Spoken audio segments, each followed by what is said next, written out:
একটা জাতি তখনই উন্নতি লাভ করে যখন যেই জাতির কোনো স্বপ্ন থাকে, কোনো পরিকল্পনা থাকে, এবং সেই পরিকল্পনা বাস্তবায়নের জন্য কিছু কর্মসূচি থাকা দরকার।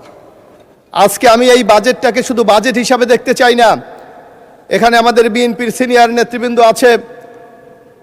2023 সালের 13ই জুলাই আগামী দিনে বাংলাদেশটা কিভাবে পরিচালিত হবে তার জন্য বিএনপি 31 দফার একটি রূপকল্প সেদিন ঘোষণা করেছিলেন। আমরা সারা বাংলাদেশে এই কর্মসূচি নিয়ে আমরা মানুষের কাছে গিয়েছি। আগামী দিনে বাংলাদেশটা কিভাবে পরিচালিত হবে সেই কথা মানুষের কাছে আমরা তুলে ধরেছি। আমি ধন্যবাদ জানাই মাননীয় অর্থমন্ত্রীকে, ধন্যবাদ জানাই আমার মাননীয় প্রধানমন্ত্রীকে। আমাদের সেই পরিকল্পনার কথাগুলি এই বাজেটে তুলে ধরেছে। বিএনপি মানুষেরকে যেই কথা দেয় সেই কথা যে বাস্তবায়ন করে তার প্রমাণ এই 2026 এবং 2027-এর এই অর্থ বাজেট। আমরা সেদিন বলেছিলাম যে আমরা একটা যদি বিএনপি ক্ষমতায় যায়, এককভাবেও যদি বাংলাদেশের মানুষ বিএনপিকে ভোট দেয়, আমরা একটা ঐক্যমতের সরকার অর্থাৎ জাতীয় সরকার গঠন করব।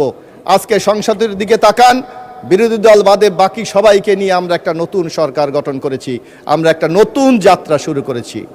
আর সেই যাত্রায় আমরা যেই ওয়াদাগুলি মানুষের কাছে করেছিলাম সেই ওয়াদাগুলি আজকে আমরা বাস্তবায়ন করে চলেছি। আমরা সেদিন বলেছিলাম যে বাংলাদেশে কোনো স্বৈরাচার থাকবে না। বাংলাদেশের শেখ হাসিনা যেমনিভাবে নির্বাচনগুলিকে ম্যানিপুলেট করে শুধু ক্ষমতায় থাকার জন্য মানুষের ভোটের অধিকার থেকে বঞ্চিত করেছিলেন, আমরা বলেছিলাম বিএনপি যদি ক্ষমতায় যায় আমরা আবারও নির্দলীয় সরকার অর্থাৎ তত্ত্বাবধায়ক সরকারে ফিরিয়ে আনব, এবং সেই কথাটি ইতিমধ্যে আমাদের দলের পক্ষ থেকে ঘোষণা করা হয়েছে। বাংলাদেশের ইউনিয়ন পরিষদগুলি আপনি জানেন মাননীয় স্পিকার, যে নির্বাচনের আগের দিন আওয়ামী লীগের গুন্ডা পান্ডারা গিয়ে সেই নির্বাচন ব্যবস্থাকে ধ্বংস করিয়ে দিয়েছিলেন। কিন্তু আমাদের এখানে মহাসচিব আছেন, এলজেডি মন্ত্রী আছে, বলেছিলেন আমরা যদি ক্ষমতায় যাই স্থানীয় সরকার নির্দলীয়ভাবে অনুষ্ঠিত হবে।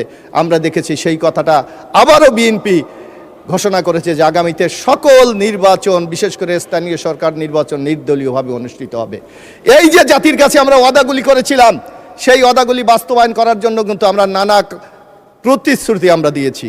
আমরা বলেছিলাম বাংলাদেশের জনসংখ্যার অর্ধেক নারী, এই নারীদেরকে যদি আমরা রাষ্ট্রের মূল ক্ষমতায় না নিয়ে আসতে পারি, মূল স্রোতে না নিয়ে আসতে পারি, তাহলে একটি দেশকে কখনো উন্নতি করা যাবে না।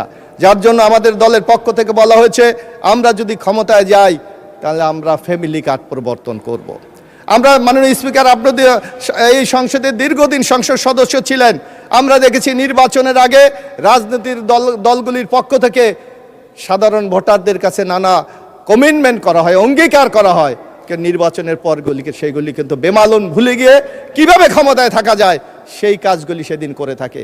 আমরা 2008-এর নির্বাচনে দেখেছিলাম যে তৎকালীন স্বৈরাচার শেখ হাসিনা বলেছিল যে আমাকে যদি ভোট দেন আমি 10 টাকা চাল খাওয়াবো। বাংলাদেশের মানুষ কিন্তু সেই স্বপ্ন কোনোদিন বাস্তবায়ন হতে দেখেনি। আমরা দেখেছিলাম যদি আমাদেরকে ভোট দেন আমরা বিনামূল্যে সার দেব, বরং 300 টাকার সার 1200 টাকায় মানুষকে কিনতে হয়েছিল। আমরা বলেছিল ঘরে ঘরে চাকরি হয় নাই, কিন্তু আমাদের নেতা তারেক রহমান বলেছে আমি ফ্যামিলি কার্ড করব। ইতিমধ্যে সেই কর্মসূচি আমরা বাস্তবায়ন করেছি। বিরোধী দলের নেতৃবৃন্দকে আমরা বলতে চাই এই কর্মসূচি বাস্তবায়ন করতে হলে আমাদেরকে তো বাজেটের আকার বৃদ্ধি করতে হবে, নাহলে টাকা কোথা থেকে আসবে। আমরা বলেছিলাম আমরা কৃষক কার্ড দেব, ইতিমধ্যে সেই কৃষক কার্ড বাস্তবায়ন করা হয়েছে। আমরা বলেছিলাম বাংলাদেশের সবচেয়ে অবহেলিত ইমাম মুয়াজ্জিন তাদেরকে আমরা ভাতা দেবো, সেই ভাতা দেওয়া হয়েছে।